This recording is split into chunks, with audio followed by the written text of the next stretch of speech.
Ora viva, muito boa noite. Bem-vindos a mais uma edição do Vamos Falar de um Debrief, em colaboração com a Bola TV.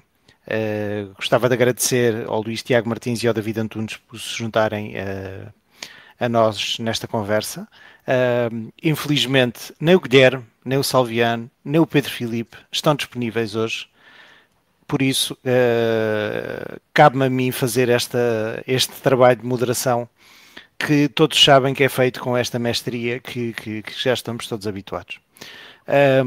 Estamos em semana de não grande prémio. É sempre uma altura que nos permite fazer algumas reflexões.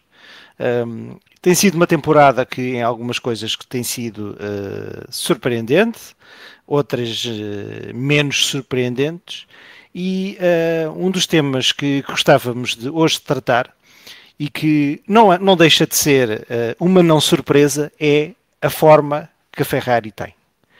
A Ferrari este ano, mais uma vez, prometeu muito, fez uma super contratação, investiu no Lewis Hamilton, teve a proeza de mandar para a Williams, o que se calhar seria o piloto que melhor desenvolveria o carro, e continua basicamente na mesma, no sentido em que não ganha. Podemos depois debater aqui minudências se o carro está efetivamente melhor ou não. Mas a notícia que gostávamos de falar aqui hoje é que, um bocadinho à moda italiana, não é? Que se não se ganha tem que haver alguma mudança. Começa-se a falar um pouco nos meios de comunicação italianos e agora um bocadinho de uma forma mais alargada, de que o lugar do Vasseur poderá estar em risco.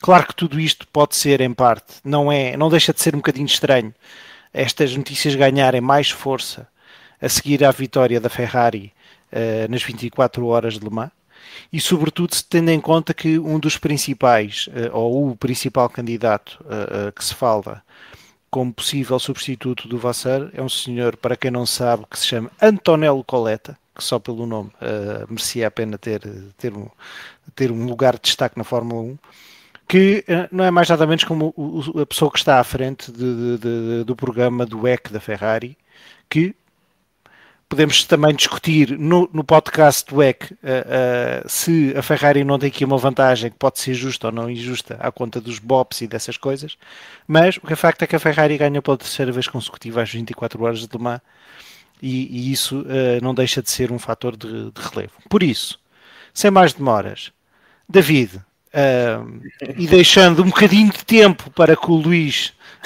consiga falar um bocadinho, como é que tu olhas para esta situação da Ferrari?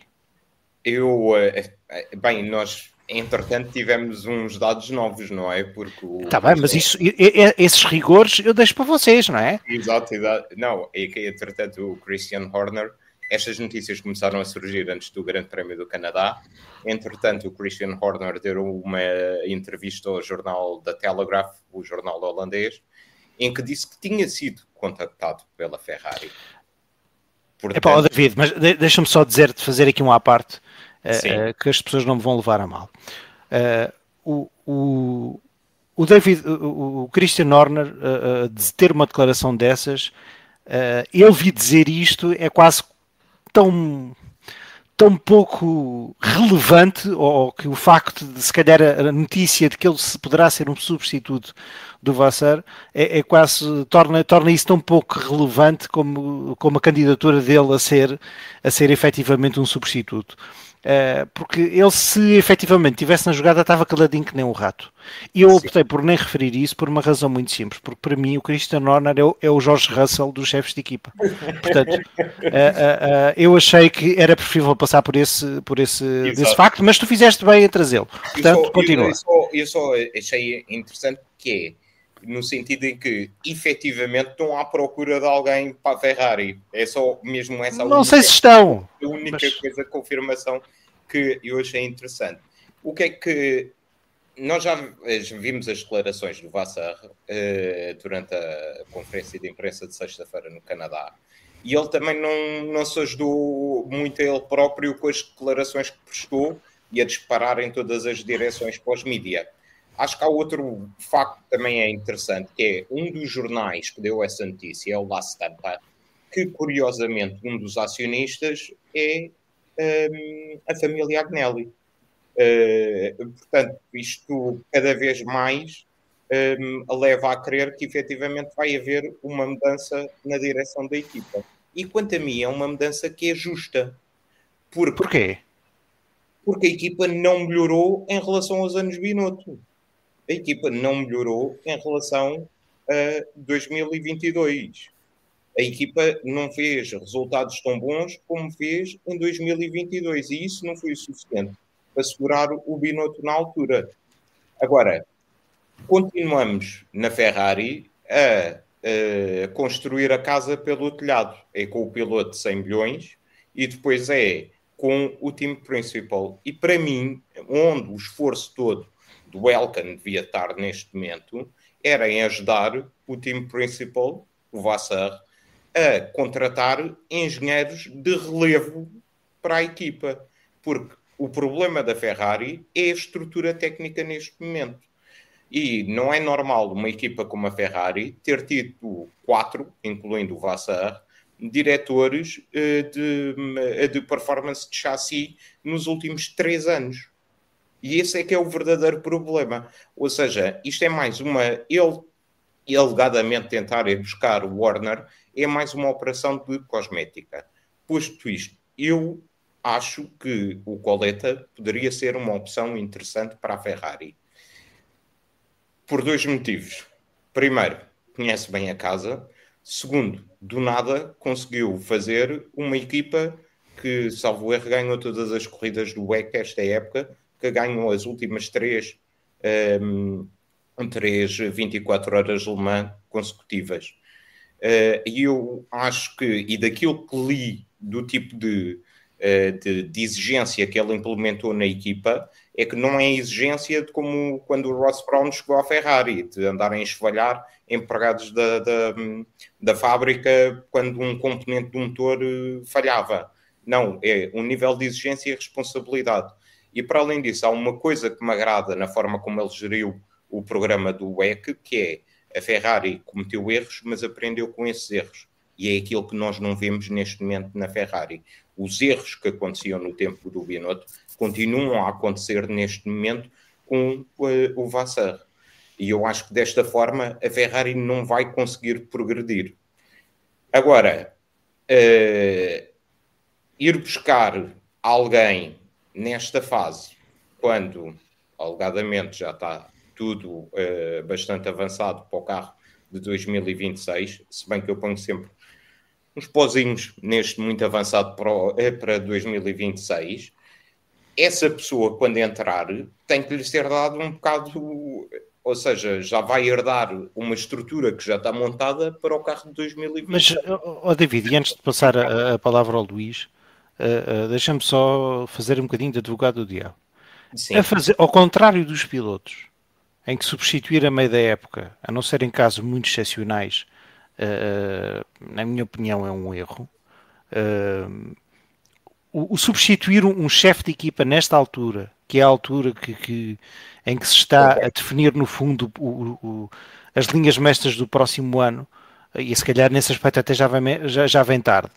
Não será a altura ideal para o fazer. Ou seja, o que é que eu quero dizer com isto? No final do ano, é onde já está o carro de 2026 todo pensado, a estrutura técnica toda definida para o início do ano, aí se calhar já é tarde demais para mudar o que é que seja para 2026. Eu concordo contigo, Vasco. Acho que esta é a altura certa para o fazer. Acho é que há determinadas decisões que já tiveram que ser tomadas, mas não acredito que sejam irreversíveis, e que o Coletta já vai herdar. No entanto, há outra coisa que me agrada no Coletta, que foi, ele foi buscar prata da casa. Ele foi buscar engenheiros que já estavam na Ferrari e deu-lhes condições para eles demonstrarem todo o seu talento. Eu sei que é verdade que no WEC há um balance of performance, mas de qualquer forma não se ganham 24 horas alemãs consecutivas só única e exclusivamente por causa disso. Portanto, eu sou a favor desta mudança, acho que esta é a altura certa E muito sinceramente continuo a não compreender o porquê de terem tirado o Binotto naquela altura pelo Vassar. Porque o Vassar, na minha opinião, não vai acrescentar absolutamente nada. Isso não terá sido a Ferrari a ser Ferrari? É a pergunta que eu vou fazer ao Luís Tiago Martins, mas antes disso, quero só agradecer porque me esqueci, lá está, eu não segui o script, não tenho esse script ainda de cor, a todos os patronos e patronas que nos ajudam. E antes de passarmos ao Luís, só dar aqui boas noites ao Zé Correia, que nos está a dizer olá e a dizer que vamos falar de Ferrari. Temos uma hora não vamos só falar uma hora de Ferrari, lamento. Até porque hoje é a noite de São João e deve haver muito boa gente à martelada sem ser em Fiorano. Portanto, temos que ser um bocadinho mais abertos nos temas. O Guilherme também nos diz boa noite e o Vitor Fialho também diz a mesma coisa. Luís, o Pedro Filipe, que entre baleias e outras coisas, ainda arranjou tempo para passar por aqui. O Franz também diz boa noite a todos e continuando. O SDM, o que é que nos diz? Acho que o Coleta é o que tu competência e fez de facto uma estrutura ganhadora e competente, mas terá de ser por isso e não pelas vitórias. Ó Luís, isto é o tema do Bob que eu já tinha referido, mandado a boca. E a ti faço-te uma pergunta muito provocadora que é uma coisa é ganhar numa categoria que não é a Fórmula 1, sem desprimir para as 24 horas de Le Mans, e atenção, não quero arranjar aqui mais amigos do que tenho. Tu achas que ganhar um chefe de equipa do WEC entra assim na Fórmula 1 de caras? Olá, boa noite. Poderá entrar, como poderá ser mais um, que eu acho que o erro da Ferrari é precisamente esse, de 2 em 2 anos e 3 em 3 anos estar a mudar o chefe de equipa. A pessoa que lá está, seja ela quem for, o Mattia Binotto, agora o Frederico Vasseur, eles não têm tempo, a pressão é tanta que eles têm que ganhar, ainda não começaram e já tinham que ganhar. Portanto, o António Coletta, se vai para lá, se não ganha em 2 anos, é mais um que vai ser queimado. E acho que o problema da Ferrari, ultimamente, nos últimos anos, desde que saiu o Jean Todt, foi esse. Nós não nos podemos esquecer que o Jean Todt, quando entrou para a Ferrari, também não começou logo a ganhar. Ainda demorou uns aninhos a chegar lá acima. Foram 4 ou 5. Foram 4 Aliás, ou 5. Foi o Jean Todt que toma a decisão de ir buscar o Schumacher. O Schumacher demorou 4 anos. Eu não me chamo João Amaral, portanto não tenho isto ao certo, mas eu tenho ideia que foi 95, 94, finais de 94. Talvez em 95, ou 94 ou 95, e o primeiro campeonato que a Ferrari ganha de construtores é em 99 e de pilotos é em 2000. Sim. Ou seja, demorou, isto é um bocado como o David estava a dizer, a casa faz pelo telhado, mas a pessoa que está no telhado tem que ter tempo e maneiras e fundos e condições para poder mandar. O que me dá a ideia que neste momento na Ferrari é um bocado entras, tens que ganhar. E ao contrário do que o David diz, eu acho que mudar nesta altura do campeonato o chefe de equipa, acho que é um erro ainda maior, visto que o processo de 2026 já está em andamento, quer tu queiras, quer não, já está muito avançado, e estar agora a mudar, acho que ainda era uma decisão ainda pior. Portanto, qualquer pessoa que agora que venha substituir o Frederico Vasseur, a meu ver, atenção, isto é uma opinião muito pessoal, acho que vai ter imensas dificuldades, seja do WEC, seja do Rally, seja da Fórmula E. Nesta altura, acho que seria sempre muito complicado. E quer queiramos, quer não, a Fórmula 1 é a Fórmula 1, não é o WEC, sem desprimor para aquele campeonato belíssimo que está. A Fórmula 1 é diferente, não é? A pressão mediática é completamente diferente. A diferença entre as equipas é muito menor daquilo que a gente pensa que existe. Nós podemos ver pelos tempos entre o primeiro e o último. Portanto, qualquer mudança que haja significa um décimo, se calhar às vezes significa que estás na Q2 ou na Q3, um meio décimo. Portanto, é muito difícil neste momento na Fórmula 1. Agora, temos que dar tempo ao tempo. Frederico Vasseur, espero que o Frederico Vasseur tenha algum tempo, porque ele quando estava na GP2 teve algum sucesso com a ART, acho que era com a ART ou teve. É dar tempo ao tempo e esperar que as coisas... Agora, vamos para 2026, que é uma folha em branco para todos. Se vimos que a Ferrari pode começar mal, mas se não vimos melhorias num espaço de 2 anos, porque isto, infelizmente, não podemos ver num espaço de 6 meses. Nós vemos a dificuldade que eles têm em transportar aquilo que fazem na fábrica para as pistas e a dificuldade que eles têm, até a própria Red Bull, que era a equipa de topo, vemos perdeu o comboio para a McLaren. Portanto, ou pior que isso, a Mercedes, quando houve esta transição do regulamento, que era a equipa dominante e deixou de ser. Portanto, é muito complicado. Eu acho que é mais fácil apostar na estabilidade do que na instabilidade. Eu vou ser muito sincero. É assim, o Elkann, numa entrevista que deu em finais de 2022, estabeleceu como objetivo para a Ferrari até 2026 ganhar um campeonato. A questão é, a Ferrari teve bem, começou, não tinha o melhor carro, nem pouco mais ou menos, no início do ano passado, aproveitou bem as oportunidades e, para mim, acabou o ano com um carro ligeiramente abaixo do McLaren. E nós vemos onde é que a McLaren está hoje em dia e onde é que está a Ferrari. E eu acho que esse é que é o maior inimigo do Vassar neste momento. É o declínio do final de uma época para a outra. Mas, David, então toma como exemplo a Mercedes. Tinha o domínio, quando vieram os novos regulamentos, o carro deixou de andar, ficou a terceira ou quarta equipa. Sim, Luís, sim. É? E sim. Mudaram alguma da estrutura? Luís, não mudaram nenhuma da estrutura, quer dizer, mudaram bastante no departamento técnico, mudou bastante, porque foram por um conceito completamente diferente. Aqui a questão é que tu não te esqueças que em 2022, com os novos regulamentos, a Ferrari começou com o carro mais rápido nas 3 primeiras corridas e depois foi sempre perdendo. E isso foi aquilo que serviu para a justificação de tirar o Binotto. Em 2023, a Ferrari é completamente batida pela Red Bull, como todas, não é?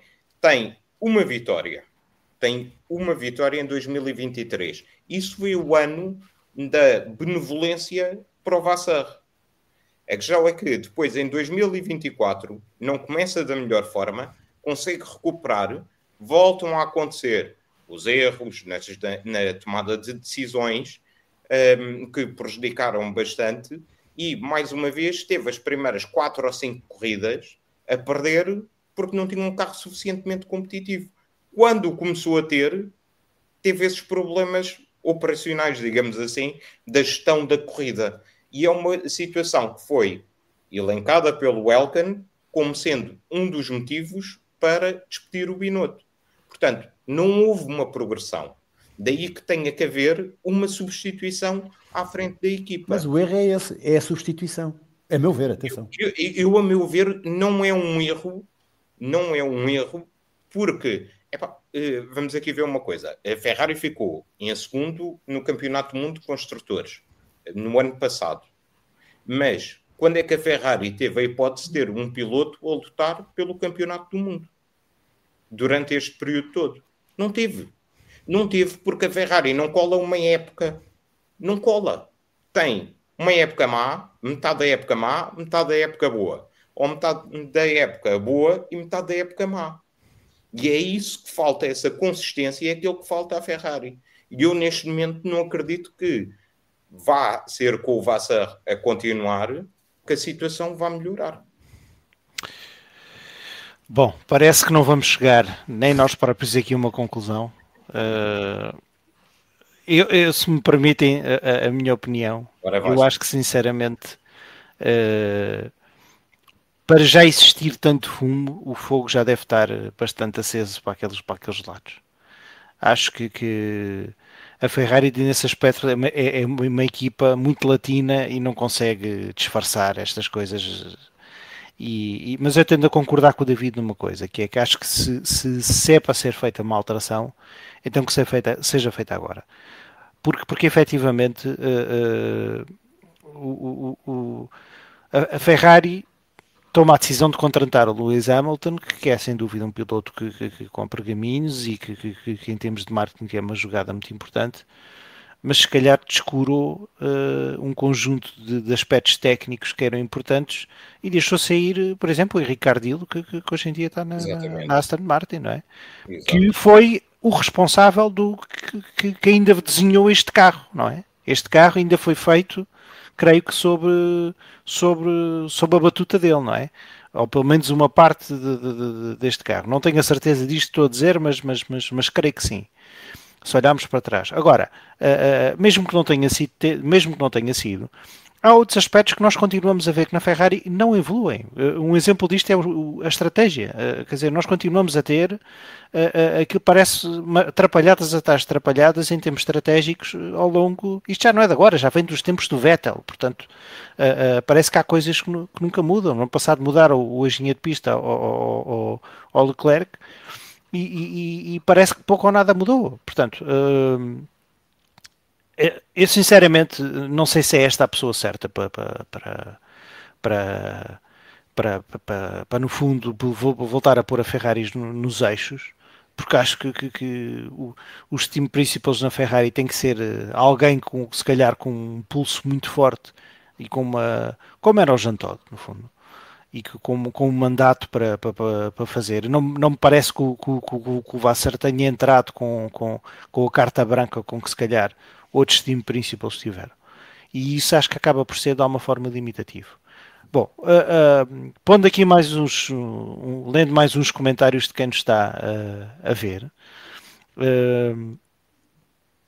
Então não. Sim, o STM diz, não deixa de ser estranho que na mesma altura alguém da Mercedes dizer que não é que nem vê-lo por causa do Bob. O Bob é uma conversa que a mim me irrita profundamente. E não vamos falar sobre isso porque é uma coisa muito irritante. Nem que seja a forma como é calculada, que ninguém percebe muito bem aquilo. Passando aqui para um outro tema, e que é um tema que eu acho que é bastante mais interessante, que no fundo... ou seja, nós estamos a aproximar do meio da temporada. Não estamos ainda exatamente no meio, mas estamos a meio do ano. E caminhamos largamente, muito rapidamente para o meio da temporada. E do início do ano esta conversa já foi abordada, que existiam pilotos, equipas que diziam que, consoante o carro fosse bem ou mal nascido, pouco ou nenhum tempo iriam dedicar ao carro deste ano. E que também havia outras que se calhar por razões óbvias iriam continuar a fazer desenvolvimentos no carro porque não se podiam dar ao luxo de desaproveitar isso. Estamos exatamente nesta altura em que se calhar as equipas, depois de terem planeado o carro, estão a começar efetivamente a construí-lo. E temos aqui posições um bocadinho diferentes, não é?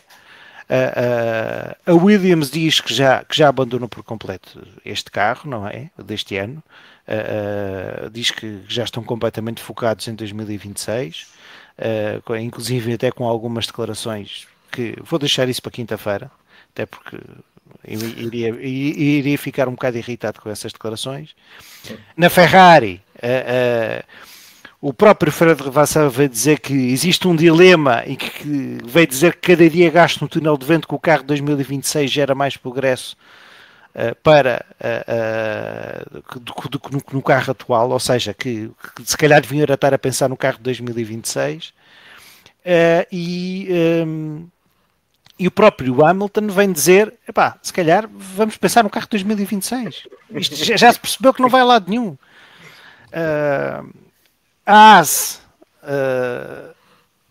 diz que para as equipas menores estas mudanças constantes de regulamentos técnicos obrigam a ter que refazer trabalhos que estavam pensados. Quer dizer, isto, eu acho que uma equipa de fundo do pelotão isto é muito simples, ou de quinto para baixo isto é muito simples. O carro deste 2025 está feito.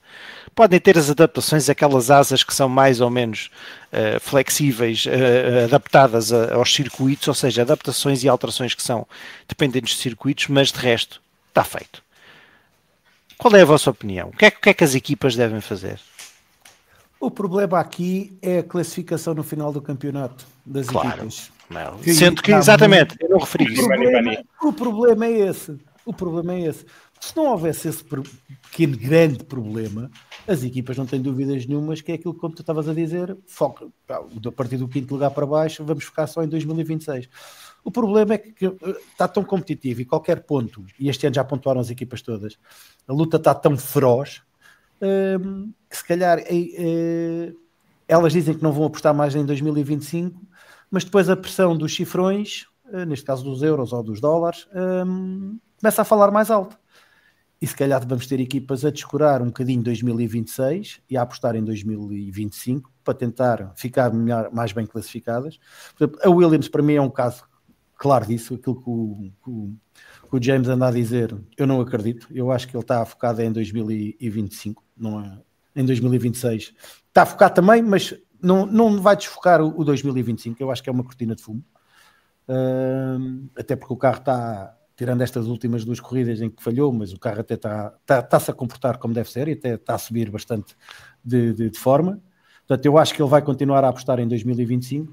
Agora, se falares numa Sauber, que é uma Audi, aí sim vejo totalmente focado em 2026. Mas essa até é uma das que melhorou claramente. Sim, mas essa acho que o foco é mesmo 2026, que a Sauber é uma equipa, entre aspas, a prazo, até a Audi chegar. Aquilo está em modo de sobrevivência. Já é Audi. Sim, Audi. Mas a Audi entra com o novo regulamento. Há de ser Audi com o novo regulamento. Até é uma equipa em sobrevivência até a Audi chegar. Também estou a vê-la apostar numa 2026. Agora, cá para cima, na luta do campeonato, aí é que é sempre muito mais complicado. Estamos a lutar por um campeonato, vou desistir do carro de 2025 e vou perder um campeonato, ou arrisco-me a perder um campeonato, ou arrisco-me em 2026 a apostar em 2025 e descurar 2026, como aconteceu com a Mercedes. Mas reparem uma coisa, por exemplo, o caso da Mercedes. A McLaren tem 374 pontos. A Mercedes tem 199 pontos. Vale a pena continuar? Eu sei que ainda estamos a meio do campeonato, mas acho que efetivamente, e tudo pode mudar, sabemos todos isso. Vocês acham objetivamente que existe alguma hipótese da McLaren não ganhar este campeonato do mundo? Do construtores, não. Sim, mas é disso que estamos a falar. É isso que dá dinheiro. Não. É isso que dá dinheiro. Exato. Construtores eu também não acredito que a McLaren perca o campeonato. Acho que era preciso quase uma hecatombe. Até porque está a lutar com 2 carros contra um. Hecatombes acontecem na Fórmula 1. Nós também, se calhar, chegámos a esta altura do ano passado a pensar que a Red Bull tinha aquilo na manga, não é? Nesta altura, sim, já estávamos a começar a ver um shift, sim. Mas não tivemos indícios absolutamente nenhums até agora de que isso possa acontecer, não é? Quando tiveste indícios, aqui e ali que pode haver uma outra equipa que está melhor. Tiveste um indício que a Aston Martin pode estar melhor, tiveste um indício que a Sauber está melhor. De resto, não viste assim que as alterações. Mas vais melhorar 3, 4 décimas e eles estão lá em cima. A vantagem da McLaren não é uma vantagem Red Bull 2022. Não é. Isso estamos completamente de acordo. Mas isso vai ter impacto no campeonato de pilotos. Não, mas mesmo... Porque eu acho que os carros este ano, o regulamento não foi para aquilo que foi desenhado, o ar sujo influencia muito. Eu acho que este ano vai ser um campeonato de sábado. Acho que a qualificação este ano não é só no Mónaco, vai ser nas pistas todas. Quem parte à frente tem uma grande vantagem. E qualquer equipa melhorar 3, 4 décimas, parte da frente e a vantagem começa a ser cada vez menor. É aquilo que eu achei. E será que para a McLaren, que é uma equipa cliente de unidades motrizes ou motores, o que queiram chamar, será que não vale a pena investir mais em 2025, tendo em conta a incerteza? É que aquilo que acontece das equipas serem clientes, não é? É que vão receber as unidades e a informação e a organização da própria unidade conforme dá mais jeito à marca que produz. Está bem. David, tudo isso é verdade. Mas pergunta lá ao Williams em 2014 e 2015 se não se deu muito bem com isso. Porque tinha uma unidade... Epá, está bem, mas sabemos lá nós não vai acontecer o mesmo. Atenção, mas deu-se bem com isso durante 2 épocas. Mas depois pode ser o suficiente para só em 2018, que foi o que aconteceu, eles estarem nas ruas da amargura. Não, eu acho que para mim essas 2 épocas acabaram por tapar um bocado o declínio em que a equipa já estava. Sem dúvida. E foi única e exclusivamente por causa da unidade de motriz. Só que aqui é mais daquilo que eu vejo, não percebo nada da parte técnica, é substancialmente mais volumoso e pode ter um impacto muito maior, não sendo bem sucedida a integração com a parte do chassi. Isso deixa-me algumas dúvidas. Agora, aquilo que eu acho é que acho que há equipas que já deveriam estar a trabalhar em 2026. Muitas delas provavelmente já o estão a fazer, mas efetivamente nós termos conhecimento são só mesmo daquelas que tu referiste. Então vamos lá fazer aqui um Toto e antes de não é Toto Wolff, atenção. O Salviano pôs aqui, fez um comentário que eu acho que é muito pertinente. Dizer que 2014 não é um exemplo, porque em 2026 muda a motor e a aerodinâmica. Em 2014 também houve uma mudança aerodinâmica, não foi tão vincada como em 2026. Como vai ser em 2026, é verdade. E se calhar a alteração de motores de 2026 é maior do que a de 2014. Apesar da 2014 ter sido muito substancial. O Toto desenvolvimento que eu queria fazer convosco é: McLaren já parou de desenvolvimento ou não? Vamos uma a uma. Não. Vamos rapidamente. Sim ou não? Não, também concordo. Mercedes? Também não. Não. Ferrari? Também não. Não. Red Bull? Também não. Não. Williams? Eu digo também não. Eu digo que sim, com base nas declarações. Mas tu acreditas no James Walls? O problema é esse. No James Walls, mas eu acredito é no número de upgrades que eles têm trazido. E são a equipa das equipas. Está bem, mas os upgrades que eles estão a trazer agora foram coisas que foram pensadas no início da época e que só agora é que são. Portanto, quer dizer, isto, assim, quando se diz parar o desenvolvimento, estamos a falar de coisas que se calhar ainda vão trazer no início do recomeço da temporada final de agosto. Mas mesmo assim o Williams traz poucos. E acho que também há outra questão que é, acho que o James Walls está demasiado imbuído daquele espírito Brawn 2009. Honestamente, assim, honestamente eu acho que ele está sempre a fazer alusão a que é uma oportunidade. É uma oportunidade. Mas também concordo com vocês. Ele também é detido por um fundo de investimento e também tem que responder, não é? Vamos lá continuar com o Toto desenvolvimento. Haas. Esse já parou. David. Eu acho que sim. Honestamente, acho que sim. A Racing Bulls. Sim. Laboratório para a Red Bull. Ora aí está. Eu também concordo. Aston Martin. Completamente. Claramente que sim. E a Sauber. Também. E agora, last but not least, mas aqui é mesmo last, que é a Alpine, que para o ano deixa de ser Renault e passa a ser Mercedes, e que agora não tem chefe, ou melhor, tem o Briatore, isso é muito mais do que ter chefe, e que tem piloto por mais 2 ou 3 corridas, não é? Depois não sabemos o que é que acontece ao Colapinto. O que é que já parou com o desenvolvimento ou não? Olha, eu acho que nem eles sabem. Não, eu acho que honestamente sim, desde a pré-época, eles foram os únicos que apresentaram uma versão B do carro do ano passado, já com a desculpa de 2026. E acho que é bastante avisado da parte deles, tendo em conta que também vão ter uma mudança na unidade de motriz. Portanto, ainda vai ser maior o desafio. Mas só dizer aqui uma coisa. A entrevista que o Newey deu no Mónaco, ele referia que quando foi para a McLaren houve uma mudança de regulamentos e que começou em agosto e era para ter o carro pronto em fevereiro do ano seguinte. E que neste momento, com esta mudança que é tão grande, tem dificuldade em conseguirem atingir as metas a que se propõem para ter o carro pronto em fevereiro. Portanto, dá para ver um bocado. Quando temos uma pessoa desta, com todos estes anos de experiência, com todo este sucesso na Fórmula 1, dizer uma coisa dessas, dá para ver o desafio que não é para todas as equipas, e estamos a falar de uma equipa com 1000 empregados, então imaginem para uma AS, que nem sequer são eles que fazem o próprio chassi. A AS manda fazer. Pois, exato. É tipo entrega em casa. Olha, traz um carro, 2026. É o carro de um lado, o motor do outro, e depois eles é tipo Lego, montam só as coisas. Não. Mas mesmo assim... Não, estão completamente sujeitos ao que lhes fizerem.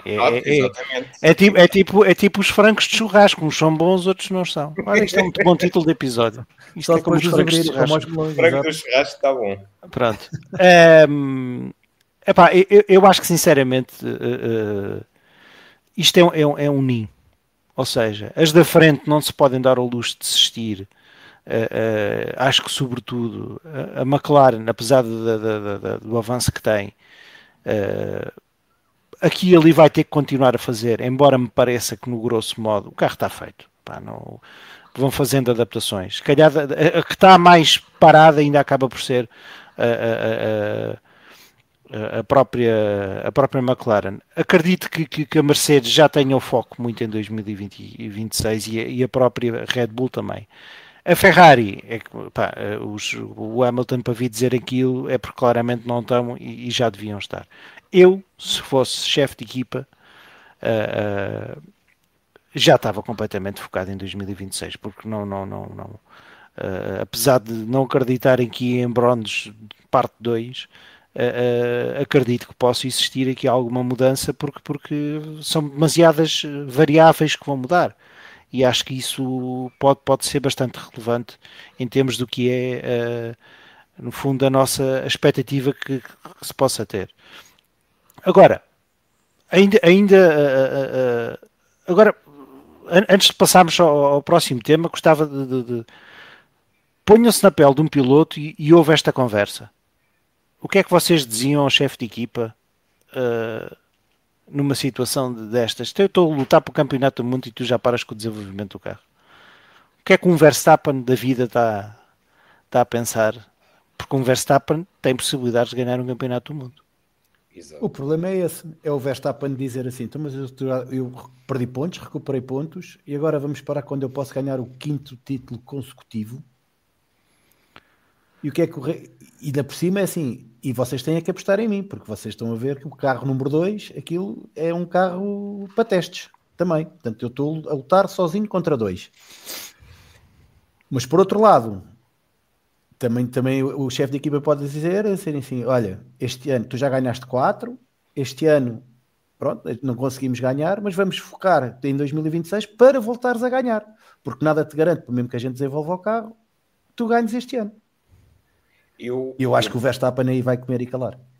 Eu por acaso é o seguinte, eu por acaso, se fosse o Max, também carregava um bocado mais nessa de continuar a investir no carro de 2025, por um motivo, é que ele tem, é que vai ser toda uma unidade nova que vai construir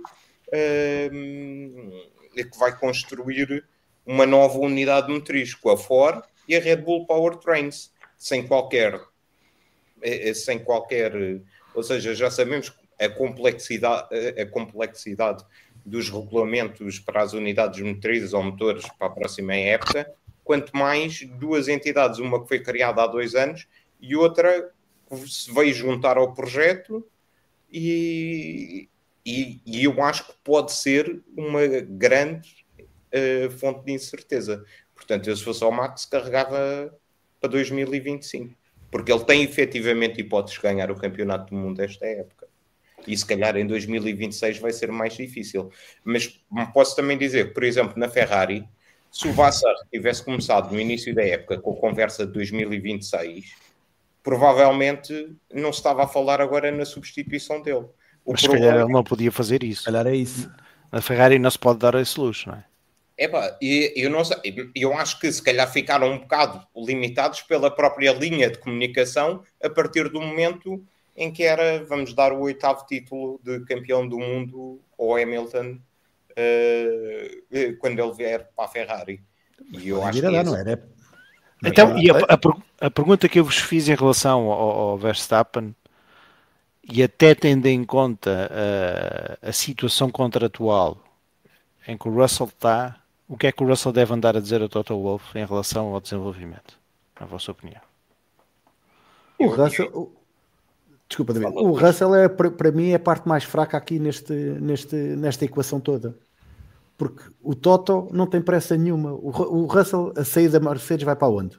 O Verstappen ainda não saiu, a McLaren está fechada, a Ferrari está fechada, vai para pior? O Russell vai para onde conseguir ir. Se tiver que sair da Mercedes... Se tiver que sair da Mercedes, portanto... Ainda acaba no... Se sair da Mercedes, abre-se o lugar na Red Bull. Porque não estamos a ver outro piloto lá. Mas para ele vir dizer que a Williams é se calhar o Dark Horse de 2026, se calhar há aí mais qualquer coisa a acontecer. Pois, se calhar pode, eles têm informações. Não se falava aí há uns tempos atrás que a Power Unit da Mercedes, aquilo era, que eu gostava de saber qual era o termo de comparação, que aquilo era uma coisa do outro mundo, e a Power Unit da Williams é a Mercedes. Então ele pode saber coisas que a gente não sabe. Acho que existe uma grande expectativa em relação à Mercedes por causa de 2014. Acho que é um bocado por aí. Agora compararam com quem? Aquilo deu-lhes garante durante 3 ou 4 épocas. Pelo menos. Portanto, agora, não sei, eu acho que o Verstappen acho que vai pressionar, mas acho que não vai ter grandes hipóteses, e o Russell vai ter que... É o que a Mercedes quiser. Olha, esta é a provocação. Então era o Max na Mercedes, o Albon na Red Bull e o Russell na Williams. Não está mal, não senhor. Não está mal. Epá, eu acho que sinceramente o contrato isto vai tudo depender o que é que o que é que o Verstappen vai querer fazer da vida. E quando o homem decidir o que é que quiser fazer da vida, as peças depois ajustam-se naturalmente. Mas pronto, isso também é mais conversa para quinta-feira. Nós aqui somos menos dados a especulações e temos que também deixar alguma coisa para se falar na quinta-feira. Mas eu queria só dizer uma coisa. Se eu fosse um piloto da segunda metade da grelha, provavelmente neste momento estava a dizer a mesma coisa que o Alonso anda a dizer ao Andy Cowell, que é: temos upgrades, mas não estamos a comprometer 2026, pois não. E é que ele está sempre... Foi o próprio Andy Cowell que referiu isso. Mas eu não estou a ouvir o Isaac Adjar a poder ter poder para dizer uma coisa dessas. O Alonso, se calhar, tem... Não.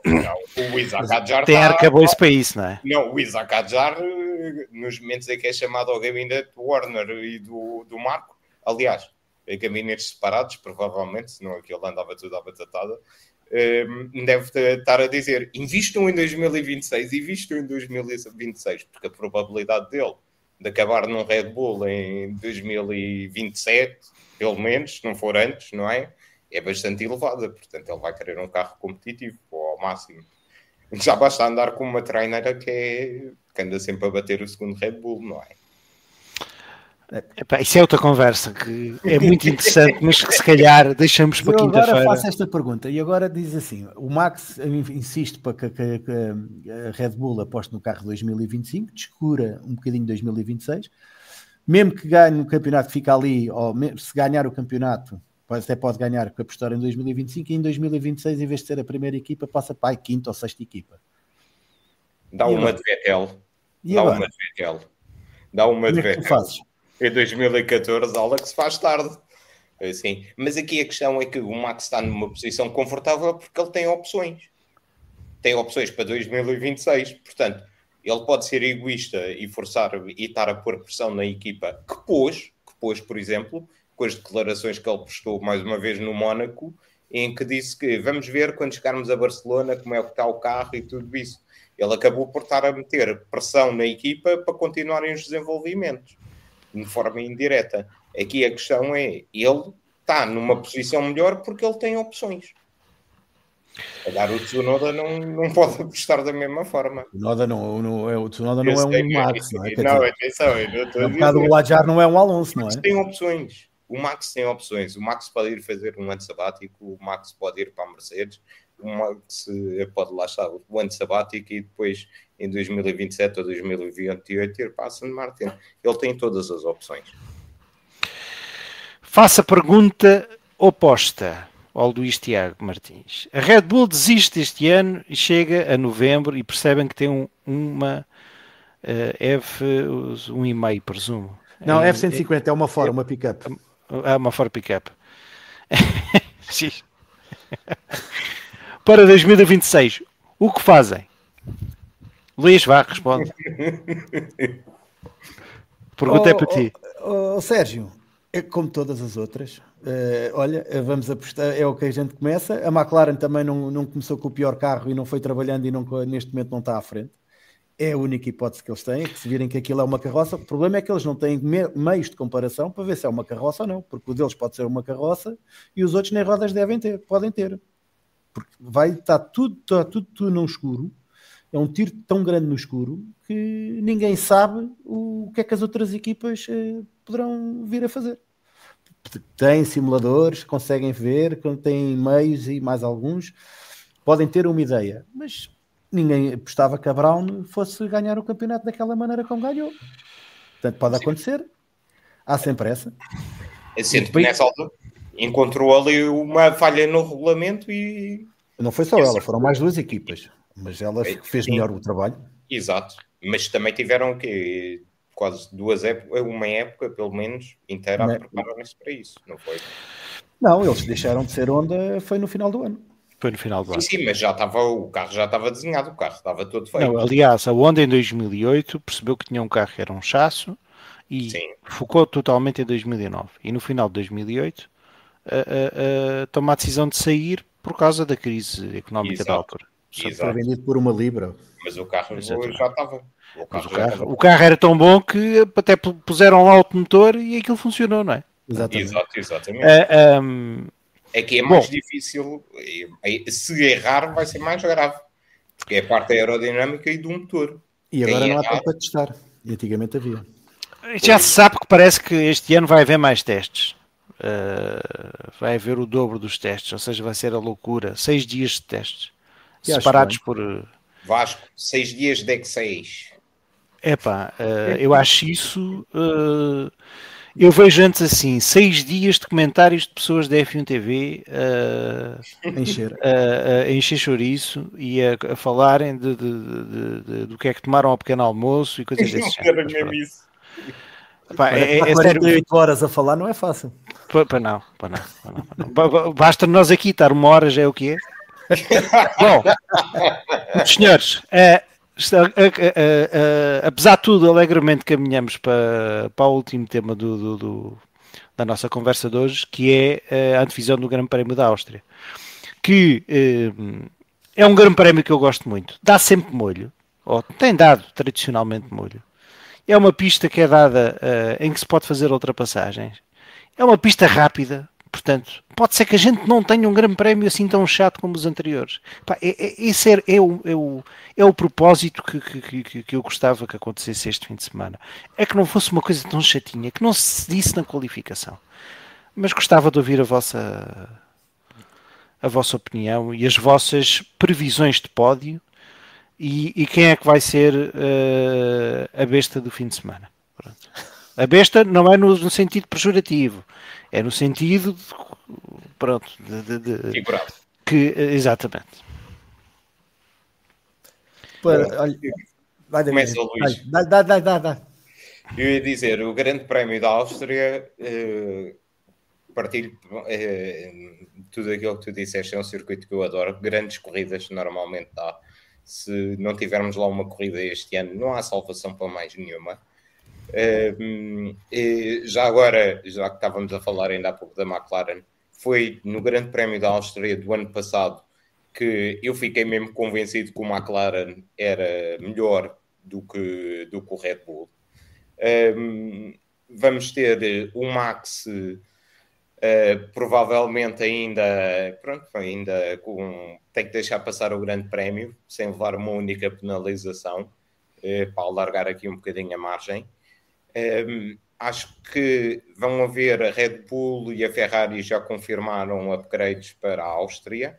Acho que provavelmente nas próximas 2 corridas vamos assistir aos últimos grandes pacotes de upgrades das equipas, principalmente porque a versão definitiva do regulamento vai ser votada no World Motor Council da FIA no dia 28 de junho. Apostas. Eu aposto para o pódio em 3 marcas diferentes, um piloto de cada marca, um Mercedes, um Red Bull e um Ferrari.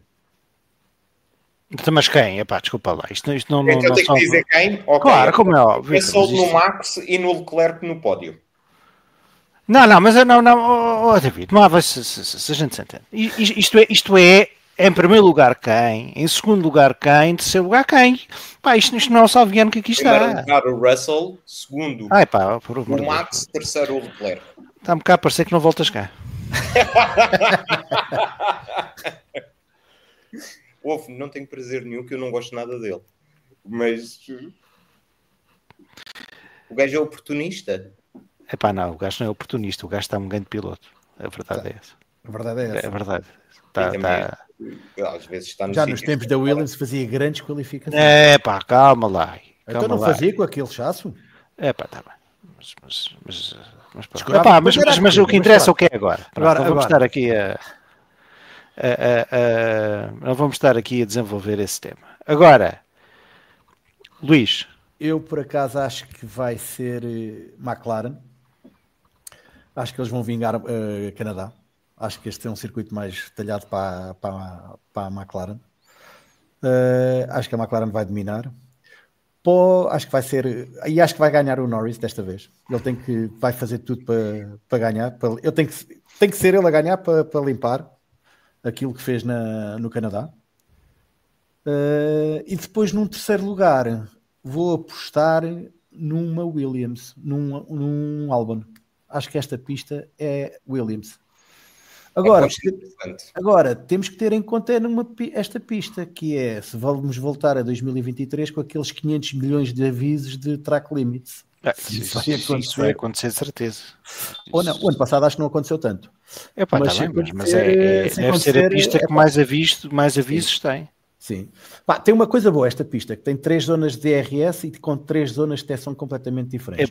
Isso para mim, dizeres coisa boa e DRS na mesma frase é uma coisa que não faz qualquer sentido. Mas é verdade que eu acho que é a única hipótese de ultrapassagem. É a única hipótesse, por exemplo, no Canadá tu tinhas 2 zonas de DRS em que só tinhas uma detecção. Passavas na primeira e a chegar à última chicane e depois na reta continuavas a ir embora.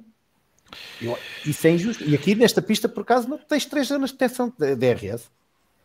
Tens na reta da meta, depois na reta até lá abaixo ao gancho e depois na descida. Sim, isso não está em causa. Não.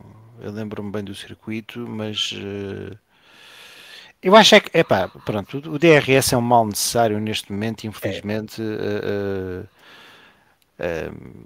E temos que viver com isso. Agora, o que me parece é que isso pronto, pode ser que der alguma coisa e que haja. Olha, pronto, é o quê? Não vamos estar não vou estar a querer, já tomei os comprimidos, portanto não vou evitar mais. Bom, a minha previsão é que vai ganhar o Oscar Piastri. Acho que o Lando Norris vai outra vez falhar na qualificação. Acho que vai depois outra vez falhar no arranque e fazer uma daquelas coisas que só o Lando Norris faz daquela forma extraordinária, que é passar de segundo para quinto, porque não sai bem. Em segundo lugar, acho que vai estar outra vez o Max. Este circuito é muito Max. E é um circuito que a Red Bull... eu sei que eles não têm um carro extraordinário, mas pronto, este circuito é muito Max Verstappen e acredito que possa acontecer. E em terceiro lugar, para mal dos meus pecados, acho que vai ser um Mercedes. Tens que dizer o nome. Agora Tem que dizer o nome. Olha, acho que vai ser o Kimi Antonelli. porque eu acho que o Kimi Antonelli tem feito, olha, tem sido uma surpresa boa. Epá, também com a preparação que o homem teve, também era difícil que não a tivesse. E acho que, não, mas opá, em condições normais será o Russell, mas acredito que vamos chegar ao final do ano com o Antonelli a morder os calcanhares ao Russell. Também. Acredito. Acho que ele se tem demonstrado um piloto. Então, e a surpresa? Pá, portanto, vocês já disseram umas surpresas, pronto, vocês são dados e o David sobretudo a coisas escabrosas. Quem é que vai ser o tipo que vai pontuar que ninguém está à espera? Vá. O O Tsunoda. Bortoleto.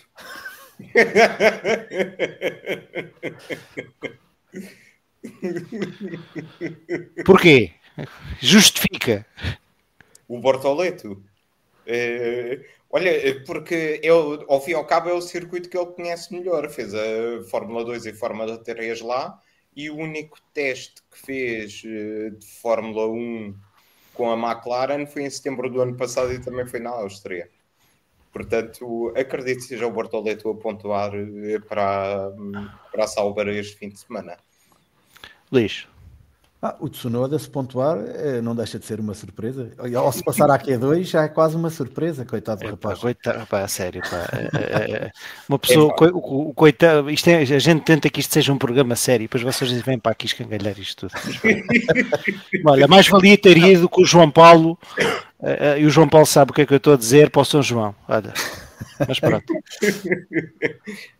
Não, mas agora brincadeiras. Um piloto de surpresa. Eu acho que até a própria Alpine se poderá dar bem. Em Alpine, normalmente em circuitos rápidos, também normalmente se dá bem. Se calhar podemos ver outra vez um Gasly ou um Colapinto. Até porque o Colapinto, se calhar, até tem que provar alguma coisa para continuar a correr. Porque eu, salvo erro, esta é a última corrida dele, não é? Eram 5 provas. Sim, e o Paul Aaron tem andado a fazer mais testes. Portanto, ele vai ter que provar, se calhar vai ser uma surpresa boa do Colapinto andar ali no top 10. Acho que é o que ele tem que fazer. E a Alpine normalmente tem pistas rápidas, que esta é uma pista rápida, dá-se bem com Muito estas bem. pistas. Pois, olha, eu não concordo com nenhum de vocês e acho que a surpresa que vai continuar, não é bem surpresa, mas que vão continuar a fazer uma... o Sainz faz sempre boas corridas, pá. Isso, vamos ver se nos entendemos, faz sempre boas corridas. Não, acho que os Haas têm surpreendido e sobretudo em corrida têm feito boas prestações e acredito que possam vir a fazer uma surpresa. Pá, depois, a que não vai ser surpresa, e é assim que vamos terminar, é que o Alonso vai outra vez pontuar. Pronto. Epá, com aquele charuto que sabe lá como é que ele consegue fazer aquilo, mas o que é facto é que ele consegue, e vamos ter outra vez isso. Bom, diz lá. O Alonso em Silverstone, mas fica até lá, tem que aguardar. Epá, daqui até Silverstone ainda falta algum tempo. Portanto, exatamente. Ainda cá podes vir depois fazer essas bold predictions para... ou na quinta. Exatamente. Meus caros, David, Luís, muito obrigado pelo vosso tempo e é sempre um prazer receber-vos e estarmos aqui um bocadinho à conversa. A todos os que nos seguiram e abdicaram da martelada de São João, obrigado. E aos que nos vão ver na Bola TV, epá, obrigado pela paciência também e cá nos vamos vendo durante a semana. Um abraço a todos e até para a semana.